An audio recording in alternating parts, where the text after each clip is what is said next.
Thinking. Okay. Alrighty, hello, and welcome back to another amazing coffee conversation. This is our second week in a row that I am joined with our Reiki Cafe University friends.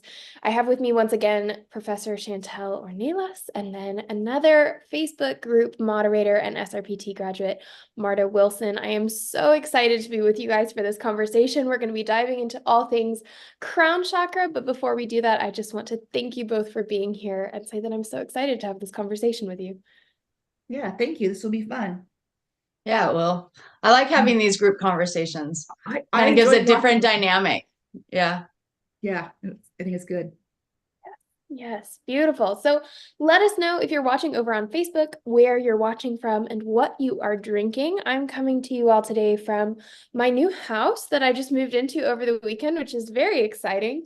And I am drinking the last little bits of my coffee for this morning in one of my favorite mugs. I have an extensive mug collection. I'm one of those people who, if I find a really unique mug, it has to be mine. So I don't have any mugs that are like normal shapes or patterns or colors or anything. They're all really unique. And I've had them in a box for the last 6 months. I've been really happy to be able to kind of reclaim them for my morning coffee. So that is bringing me joy today. What about you guys? Well, I had my coffee about 4 hours ago because I got up early this morning, but I am drinking water, but it is infused with a flower essence. The one I'm working, yeah, so I'm working on. Last few weeks, I've been working on my throat chakra. So I put a snapdragon flower essence in there, and it just helps this time of year because everybody's inside because it's cold, a lot of family around. So it helps with overly critical speaking. So Nice. it's just something I've been working with the last few weeks. So that's in there. It's just water and I essence. have traditional coffee, but I'm feeling a little masculine, I think, with my Matco Tools cup here. I'm like, I'm gonna grab that, but I typically drink my coffee with sugar-free Torini. It's like the coffee syrup and heavy whipping cream. So I don't do cream and milk and all that, but yeah, it's really good. It's nice Yeah. and rich and it's Yeah, I like keto fancy friendly, coffee. which is my primary diet. So yeah. We call that fancy coffee at our house. Fancy coffee. Just it sounds good. Yeah, my husband used to make trucker's coffee and it was like, what? Like, no, I can't do that. So I will never understand how people can drink black coffee. I try, but I often mm-mm. joke that, like, for me, coffee is a vehicle for the cream or milk or whatever it is that I put in the coffee and the caffeine, of course. But Yeah, Yeah, no, I like right. coffee, but it has to be fancy. I have to put stuff in it. beautiful. Well, today we are here to talk about Crown Chakra. This is our last coffee conversation, our last podcast in our 7 weeks of chakras series. We're wrapping up just in time for the holiday season. And I love that we're bringing Crown Chakra in right at the cusp of both the holidays and Christmas and everything starting, but also at the end of the year, because I think there's so much that Crown Chakra has to teach us about big transitions and knowing ourselves in a way that goes beyond just our human identity and our human personality. I think Crown Chakra really calls us into that broader perspective of who we are beyond ourselves and in connection with everybody else. And so I think this is a fantastic time to have this conversation and really dive into what Crown Chakra means. So I would love to just kind of open it up to you guys and talk a little bit about what feels like some of the most important aspects of Crown Chakra for you, even just in your personal practices.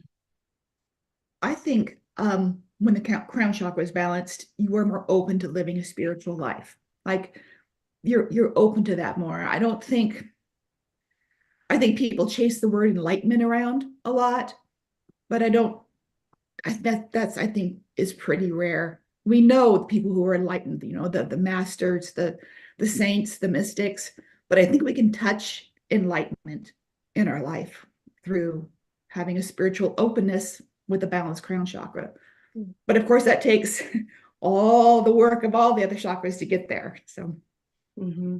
I think another one is ascension. You hear that a lot right now. mhm. Everybody's goal is to be ascending from this current life, ascending into our soul's purpose. And for me, I like that people are really on that timeline, so to speak, that people are in that mentality of it, because it's really connecting a lot of people to divine energy, to the universe. It's waking people up to a different level, instead of us being like back in the olden days of really our root, of being like the grunters and the ones that, but now people are awakening to our higher purpose and what we're here for. And so I see that a lot in people awakening right now. That's really important. And so to me, that having that big crown point of view, opening it, having that awareness and connecting is so important. Yeah. Yeah. Yeah, I love looking at crown chakra as, if we think about, because there's so many buzzwords, I think, in the spiritual community associated with crown chakra. And we talked about this a little bit in third eye, because third eye is also kind of a focus of pop culture right now. But when we look at crown chakra, there's a lot of talk about raising our vibration, or ascending, or transcending, or enlightenment, all of these phrases and words that really bring to mind this idea of uplifting or bringing ourselves up. And it's fascinating because there's two ways of looking at this, and I think both of them are beautiful and useful in their own ways, but also kind of miss the mark the way that we tend to portray them. And so, like, talking about, raising our vibration, or the power of positive thinking, or things like this, it can make it sound like there is a good way to approach energy and a bad way, or like there's good vibes and bad vibes. And what I love about crown chakra, and when we can open our perspective to that, is starting to look at the chakras as, instead of good and bad, as like an energetic spectrum of, we have those denser, more physical, tangible energies that we have to be able to interact with to be in this physical form. If you practice shamanism, we have the lower world, which are those more dense nature-like energies. And then there's kind of a spectrum that, as we go up that spectrum, the energies get lighter and more ethereal and less dense. They become more spacious and uplifted, but it doesn't make those lighter energies any more or less valuable or worthy than the denser energies. It's just a different aspect of this reality that we're living in. It's a different way of approaching life. And in order to have that balance, in order to have that perspective that crown Melvin, hold please, my cat's being a jerk. Well, I'll just go on. It's like people are always chasing the enlightenment. And I think if you're constantly chasing the enlightenment, you're not doing the work. And it'll come to you when you're ready, whatever that definition is of enlightenment is to you. Enlightenment would be great. We wouldn't have to worry about mundane things, right? Or human things. So I don't know. I think very select few reach pure enlightenment, but it is something, it's something to strive for. It's a beautiful thing to work with your crown chakra daily. I work with mine daily. Every time I go out in my garden, the flowers are the highest expression of that plant. And to me, looking at that, I am with the divine. And when I journey to the flowers, speaking of shamanism, I journey to the flowers and I feel like I'm connected. And so it's something, it's beautiful. But people chase it, I think, a little too much without doing the work. Right. And I think that's the thing, is when we're looking at energy as that spectrum, and as that there are denser and lighter energies, and both are valuable, and we need both of those. We need to experience that full spectrum in order to have balance.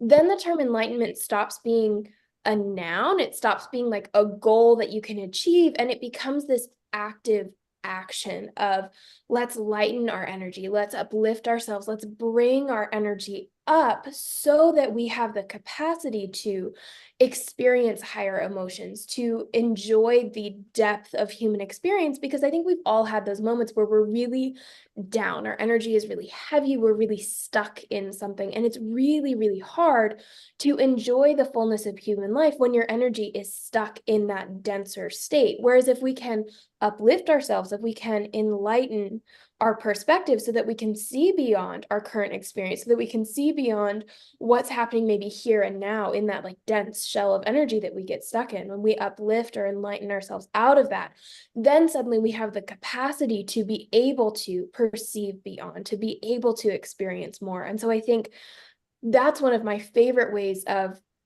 kind of changing our mindset around crown chakra, is switching it from this idea of enlightenment as a way of escape or as a way of getting out of our physical experience to enlightenment as an action or an active pursuit that enhances your current experience, that allows you to enjoy and appreciate and have gratitude for the experience that you're having while you're here in a deeper and more profound way. I think one of the things too that's important is when we're talking about the lower chakras and the upper chakras with crown and root and being on that spectrum too, is what ends up happening with a lot of people is when you do start getting more into the more enlightened or crown chakra energy, is some can tend to, there's judgment of, well, you're not healed enough, or you haven't done this enough, or you're not at this level where I'm at.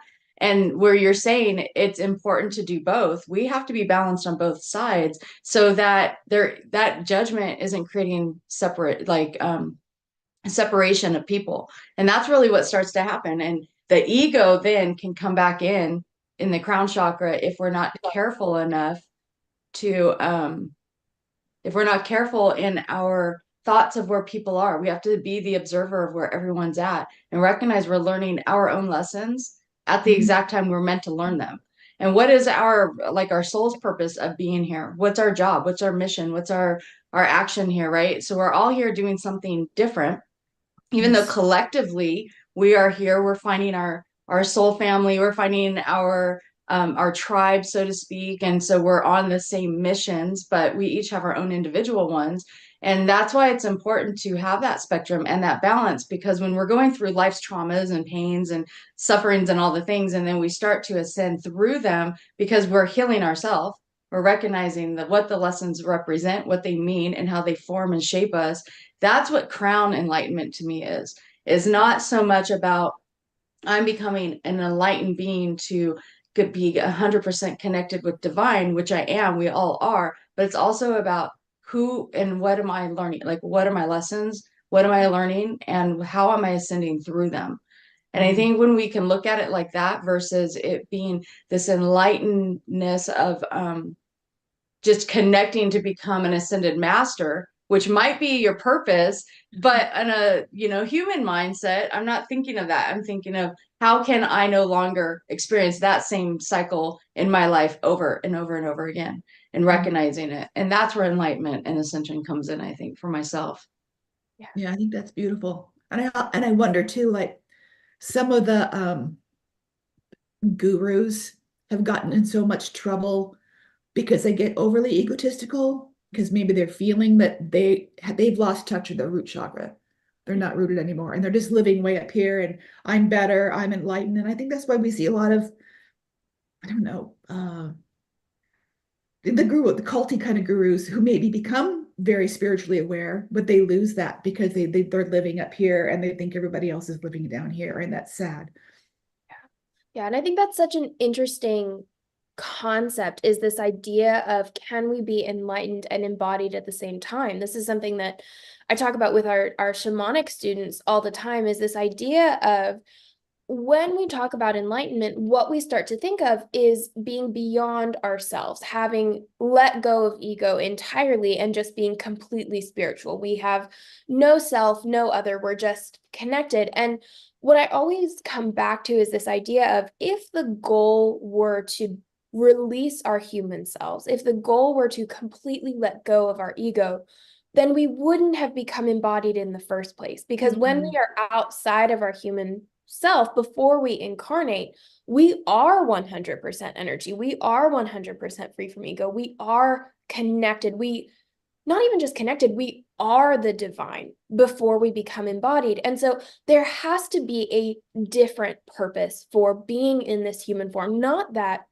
being connected isn't tremendously important, right? That's why we have this spiritual aspect of our lives, and why we feel so much better when, again, we're allowing ourselves to have that full spectrum of energetic experience and bringing ourselves back into a state of upliftment and alignment and connection, because it is important. It's our inherent natural state to be in that sense of freedom and connection to the divine, which is why when we get too stuck on the human side of things, we feel out of alignment. But similarly, like Marta was saying, when we swing too far to the other side and try to completely release our ego and have that kind of like human death while still being incarnated, then we're also out of alignment there, because if that was the purpose, if that was the intention for coming here, then we wouldn't have come in the first place. And so there has to be this kind of balance there that's more intentional and more of a conscious decision of, can I be enlightened and embodied at the same time? Can I truly embody myself in order to transcend? Because it's a different kind of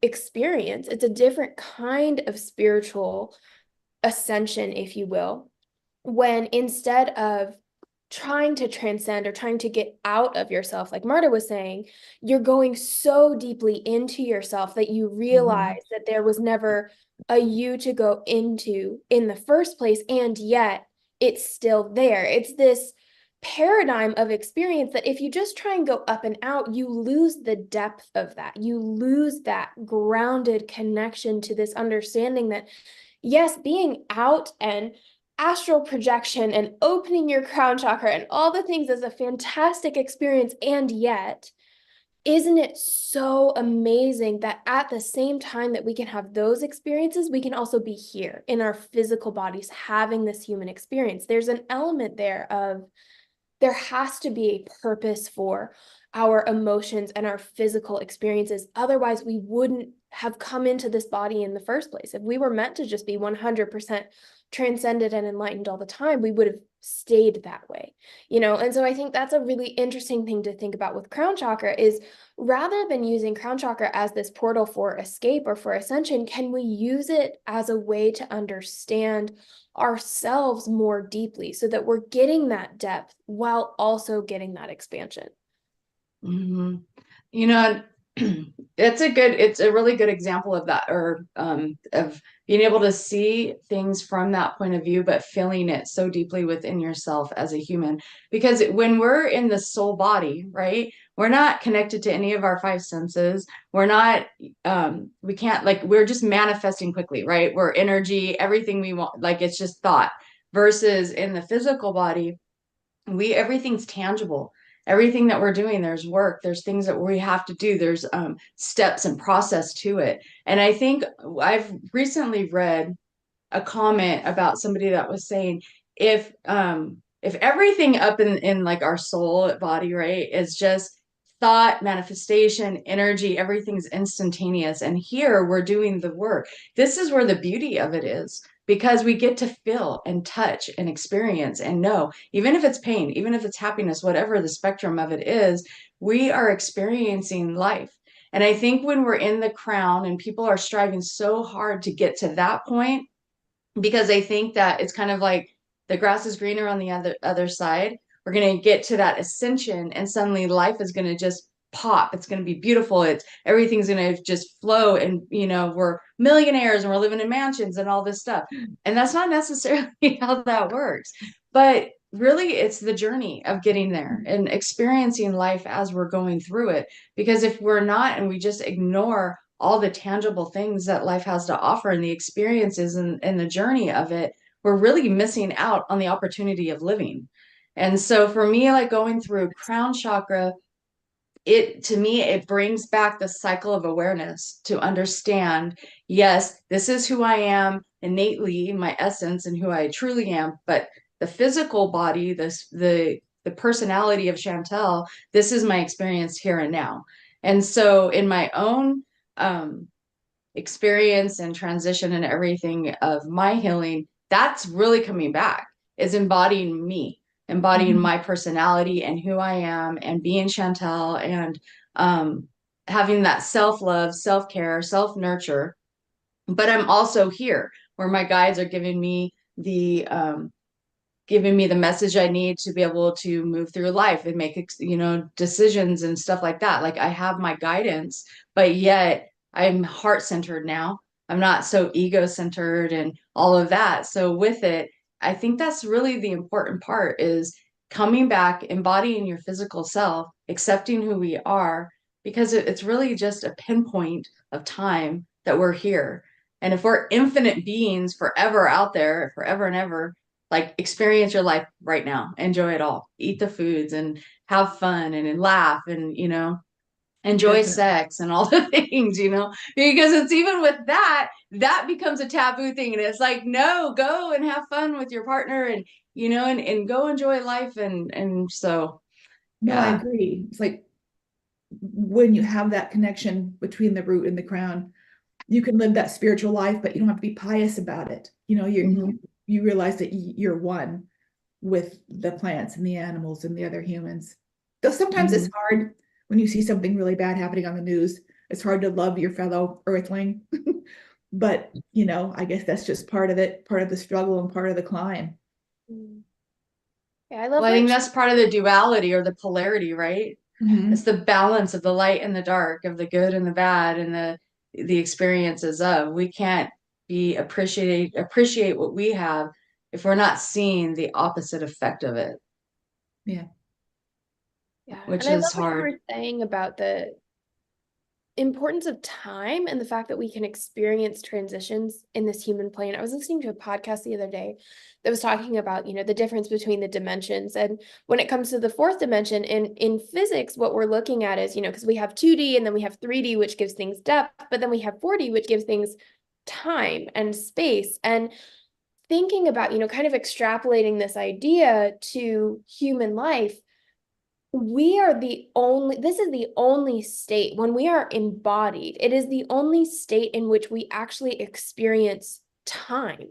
Because like Chantel was saying, when we're in that, fifth dimension and beyond, when we're in that kind of quantum realm, if you will, when we're purely energy, there is no time, there is no process, there is no transition. Everything's happening now. And so being human is a really unique experience because basically what it's done is it's allowed us to experience the transitions that energy takes naturally as if they were slowed down.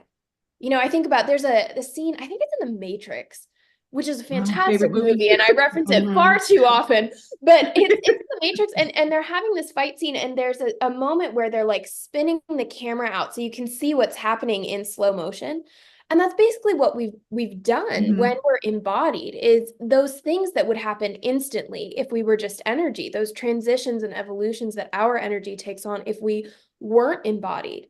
We get to see them in process. We get to live through the discomfort of trying something new, becoming a new person, losing things. These processes that can be incredibly painful and difficult and stressful, and yet they're so beautiful because this is the only time, this is the only opportunity we have to experience time, to experience transitions, right? And so I think that's one of the ways that crown chakra can really be a comfort to us, whether it's in, a positive moment where we're experiencing, when the tide has kind of flipped and we're finally coming into that space where we can breathe again and things are joyful and we're having these positive experiences, or if we're in the depths of, kind of that ebb there of not knowing where we are, not knowing what we're doing, feeling lost, feeling sad, whatever it is that we're feeling, it can help bring us peace in understanding that there is such beauty to be had in these transitions, because in our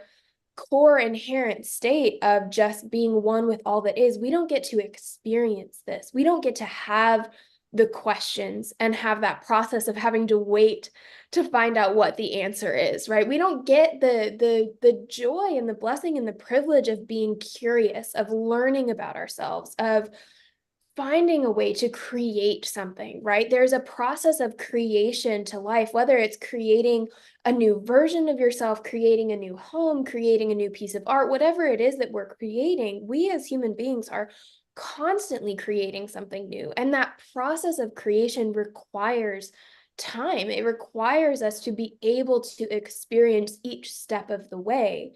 And if we weren't embodied, we wouldn't be able to do that. It would just be instantaneous. There wouldn't be any understanding or awareness or ability to wade through those waters, to have those moments of discomfort, so that on the other side, like Chantel was saying, we can appreciate what we have so much more because we've seen everything that goes into it. And I think in a lot of ways, I often wonder if that's part of why we have these human experiences, is so that when we are, you know, back in that inherent state of one with all that is, whether you believe that it's, you know, just a brief point between incarnations, or if you believe that we kind of transmute after we die and that's it. But when we go back to that state, I often wonder if part of the purpose of having been human is so that we can then fully appreciate what happens in those instantaneous moments when we aren't embodied, because we've seen what goes into it. We've seen the process and been able to experience it. I always tell people it's like,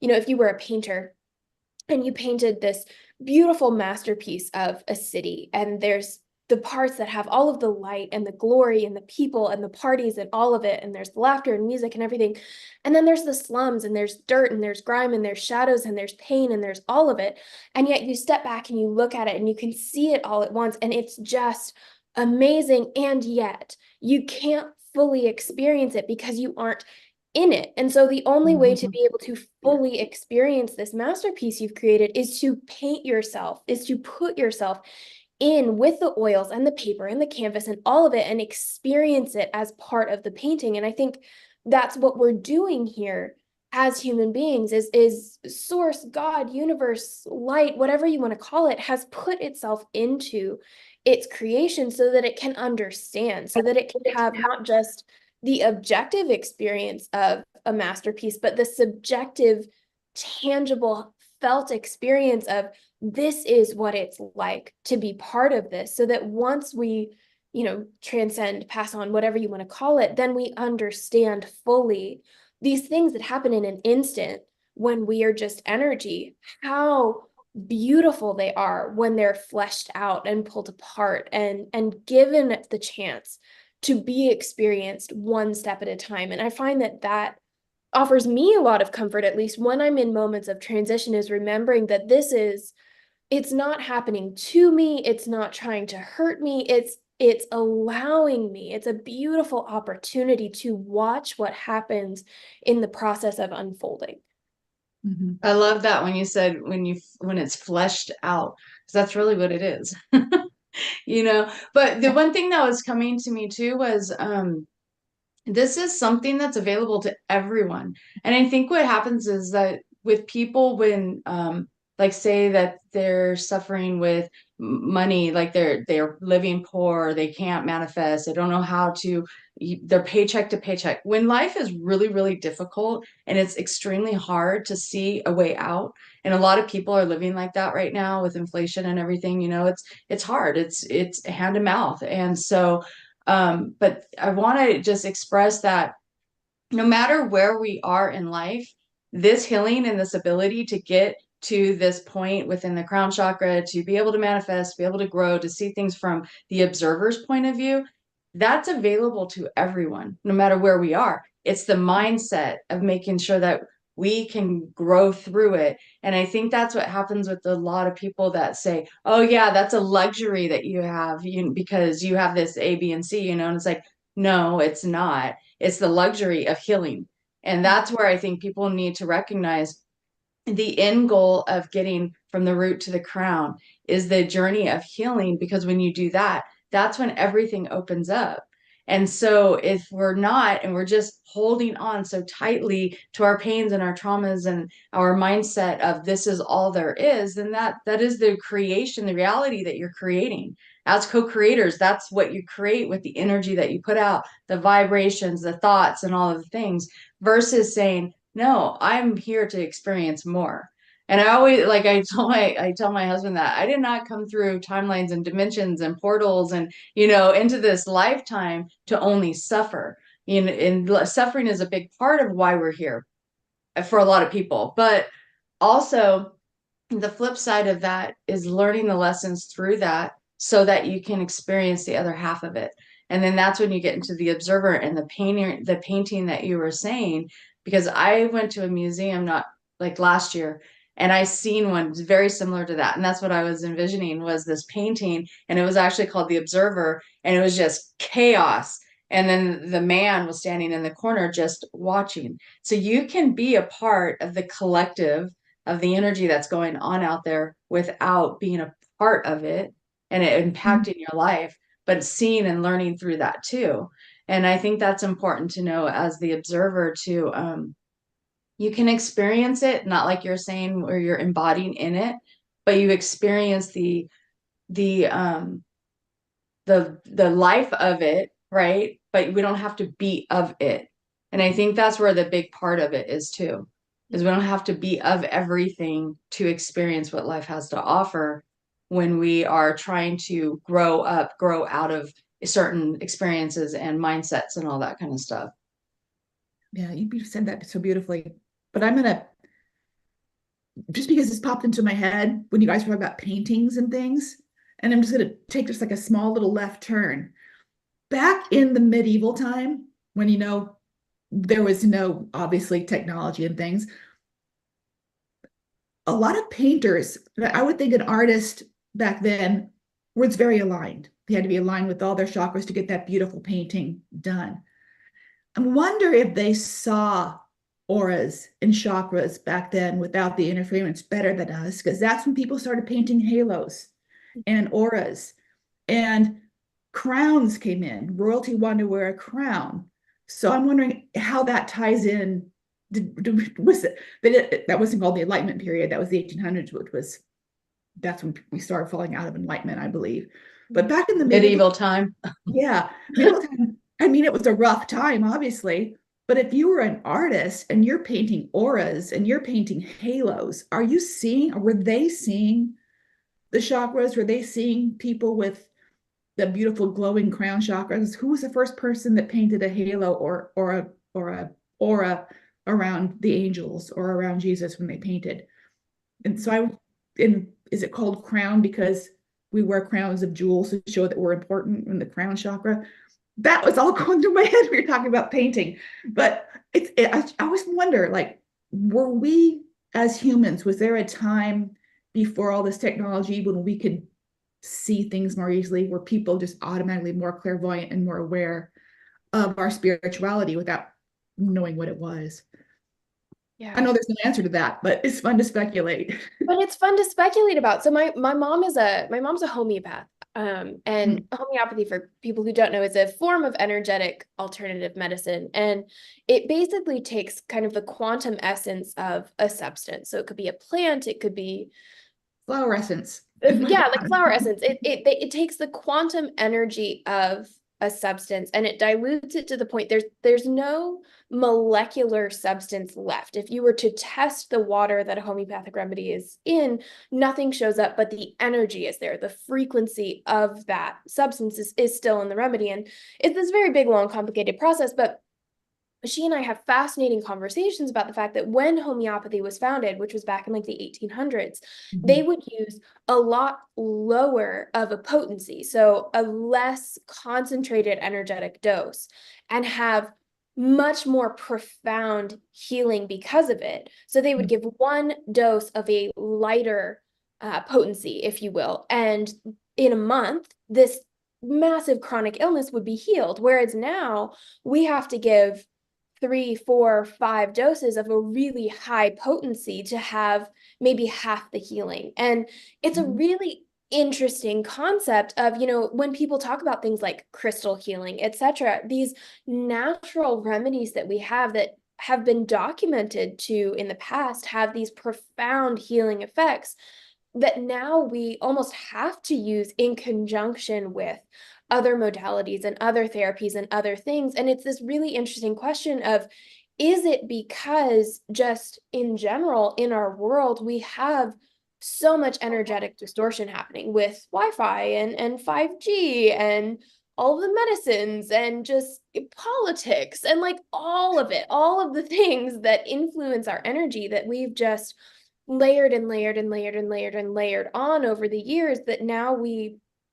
I personally believe that it's a struggle now in a way to get back into alignment, to be back in our energetic state. And I think that's why embracing the spiritual path and becoming a spiritual practitioner is it takes a lot of courage, because I think it's a difficult path to walk. And I'm not saying that in a way of like, let's, wear the pack of a martyr and woe is me, I'm fighting for the good cause. It's not like that. It's a beautiful experience when you embrace it, but it does take a certain level of commitment and agreement to step into that calling and be willing to do things that are maybe a little harder or unconventional, because it does, I think, Marta, take a lot more to get us back into alignment, back into our uplifted energetic state. And we're talking about, Chantel brought up a really beautiful point of the difference between like being in the world and not of the world. And I think that's where these conversations about finding balance between the root and the crown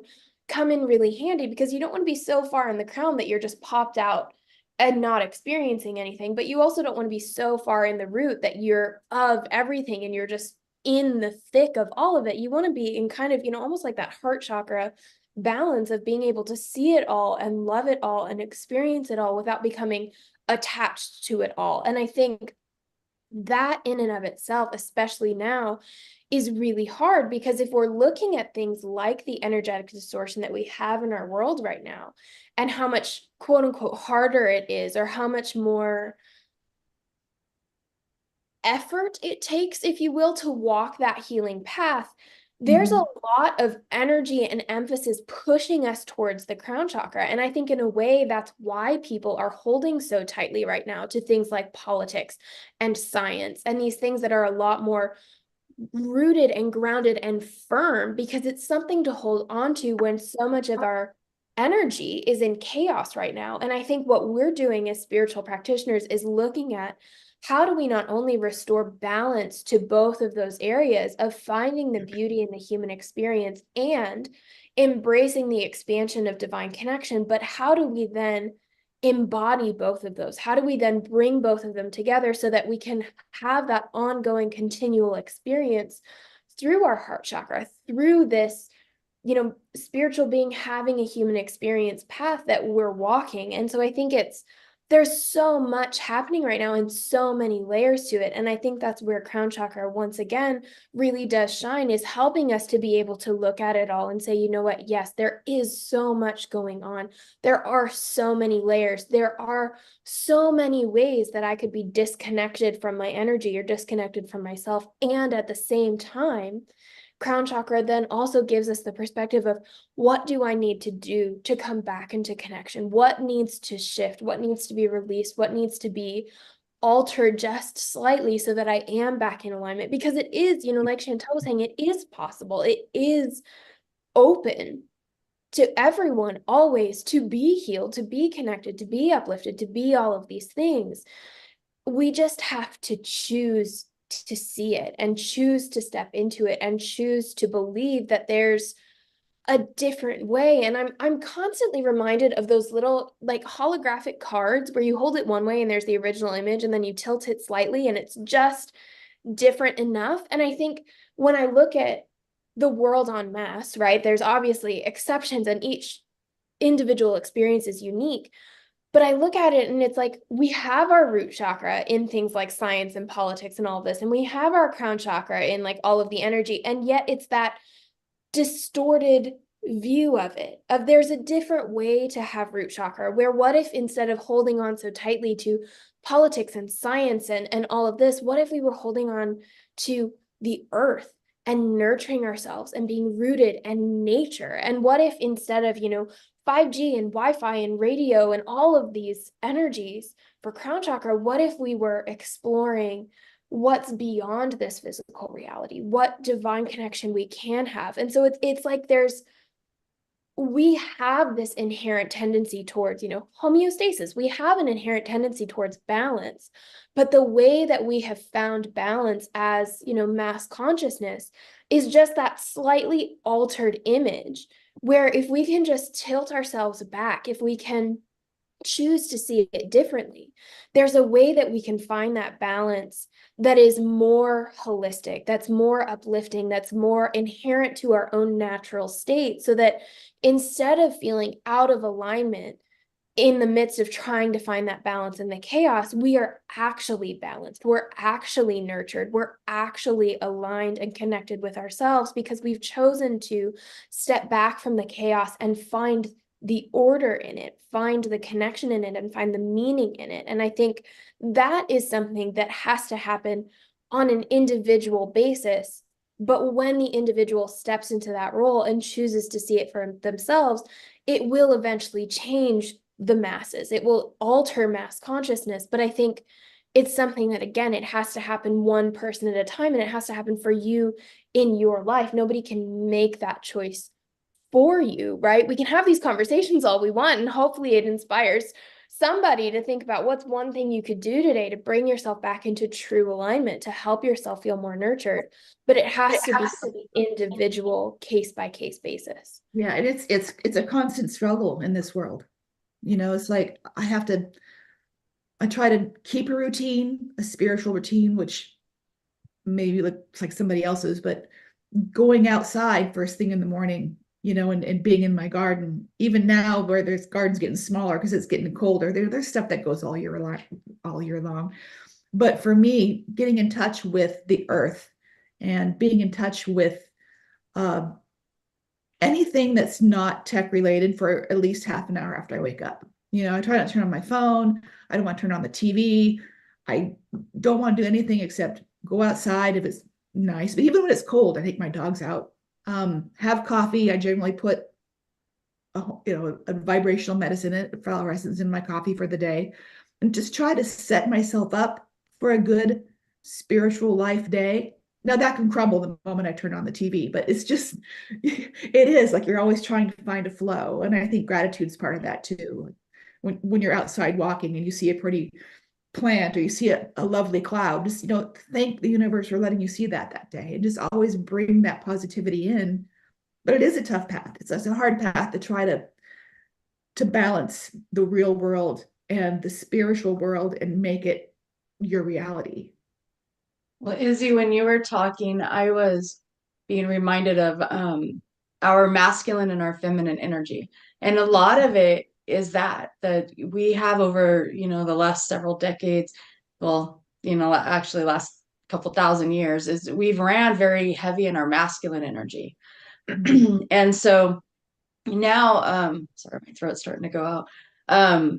We have shifted. Like when we shifted into the Aquarian age, which is what we're currently in, this is very feminine energy. So we moved out of the Piscean energy, which was very masculine, which is systems and everything that we're watching collapse right now, because that put in a lot of separation, right? That was the growth of what we needed for that time. But now our shift is happening to bring in that feminine energy, of bringing in unity, of connection and everything.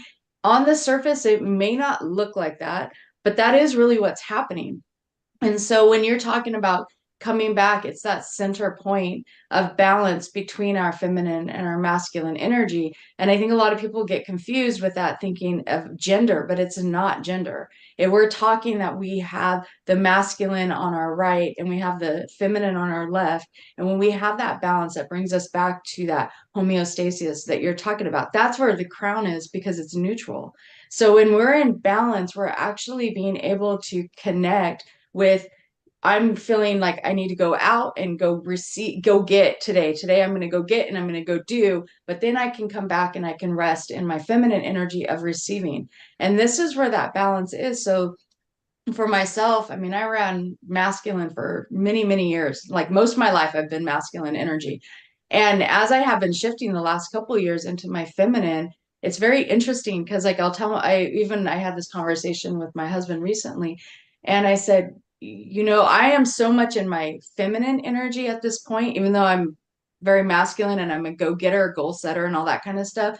But when I come back and I'm at my rest point, that's where I'm like, I'm in my feminine and I can recognize the things that try to trigger that masculine energy to come back in, to be more in my head, to be more analytical, to all those things. And I really have to be conscious with it and say, no, I'm good. I want to be right here in my creative element, in my heart space, and send my energy out that way now. Whereas before, I didn't necessarily feel like that.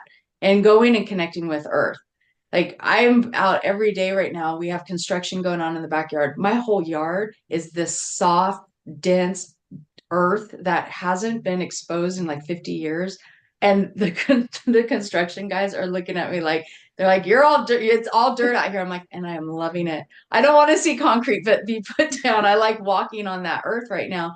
And I highly recommend that for people that don't go and spend time out in nature and don't go connect with it and give gratitude like Martha's talking about, and seeing the synchronicities that we're meant to see. Is it the flower? Is it the bird? Is it the hummingbird? Is it the beetle? Whatever it is, deer that come into your reality that you're experiencing, that's because it's nature coming to meet us. That's Earth, that's Mother Gaia that's coming and saying, thank you for being present with me. And as a gift, you're gonna, here's a deer, or here's a cat sitting on your, whatever it is, whatever animal is presented. And for me, or the wind picking up. And I love that when I do Reiki outside with clients, and I tell them, listen and connect with the elements around you. What do the leaves have to say? What's the wind speaking to you? Like whatever it is, the birds that chirp right at the right moment when you're at throat chakra and you're releasing, and suddenly these birds start to and I just find it so beautiful, because that's crown, is Yeah. when we It can is see the synchronicities, we can connect, we can relate to everything that's happening around us and be in tuned with it all. That's where crown chakra is so, so powerful. And yeah, if everybody could just go sit out in nature and just shut down the mind a little bit, be in the heart space, open that crown, and just allow the messages to come, that's a really good starting point. Mhm. Yeah, that's beautiful. Yeah. And I love that message to kind of start to wrap up our conversation with, is this idea that crown chakra is not just about, let me find this crystal that's going to let me expand outside of and escape my physical body. It's actually about, can we fully experience this physical reality to the point that we can also see what's beyond it? So can we not only go out and walk in the dirt and feel the wind and hear the birds and all the things, but can we then, in the fullness of that experience, ask what the earth is saying to us, what the wind is bringing to us, what the birds have to share with us? Can we expand beyond just the physical sensation? And that again goes back to that idea of, can we be so fully in our human experience? Can we be so fully embodied that we can then see beyond it? Can we be so in touch with the earth that we can then hear what she's saying to us? Can we be so connected with the air as it blows through, with the wind, that we can then hear what it's telling us and see what changes it's bringing us? Can we be so fully in this human life that we can then see into the spiritual aspects of it? I think we can touch the divine every day. It may not last, but every day you could do it at least once. And that, Yeah, yeah. that flow is with us all. It's just the consciousness of knowing, but it's always, it's what animates us, is that divine energy. It's what gets us going. I love it. This was a great conversation. Yeah, it was Yeah, good. this is fantastic. I am feeling very inspired. Hopefully, those listening are as well. Thank you all so very much for joining with me, for having this conversation, all of it. Any last thoughts that you want to share before we tune out for the day? No, I think that we left in a really good spot. Hmm.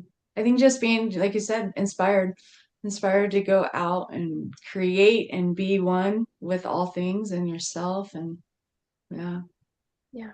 beautiful. So that is our prompt for you today as we wrap up this conversation. Can you find a way to connect with nature, connect with yourself, connect with your life so fully that you are fully embodied in it, and also touching the divine, connected to yourself and connected to the beyond at the same time? Feel free to share your experience with us over in the Reiki Cafe community Facebook group. We'd love to continue this conversation there. But until next time, thank you all for showing up, for doing the work, for committing to yourselves. Have a wonderful holiday season.